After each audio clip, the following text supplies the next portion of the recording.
என்னுடைய விஷயங்களை நான் தேவனிடத்தில் சொல்லுவேனே அல்லாமல் மனிதனிடத்திலே எதையும் நான் சொல்லுவது இல்லை. ஆண்டவரே, என்னுடைய உதடுகளின் வாசலை காத்துக்கொள்ளும், என்னுடைய வாயின் வார்த்தைகளை கவனியும்.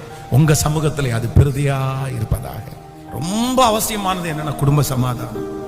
என்ன சம்பாதிச்சாலும், எவ்வளவு வெளியில நம்ம ரொம்ப நல்ல பேர் எடுத்தாலும், பெரிய மற்றவங்க மதிக்கிற அளவுக்கு இருந்தாலும், குடும்பம் சரியில்லைன்னா அவ்வளவுதான், ஒன்றும் இல்லை.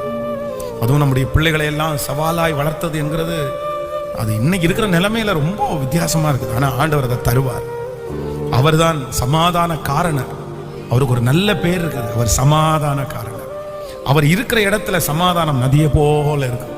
அதனால நான் விசுவாசிக்கிறேன், இந்த ஆண்டு உங்க குடும்பத்துல உங்களுக்கு மட்டுமல்ல, நீங்கள் பார்த்த சகல சமாதானத்தையும் உங்க பிள்ளைகளும் பார்ப்பதற்கு கர்த்தர் கிருபையா இறங்குவார்.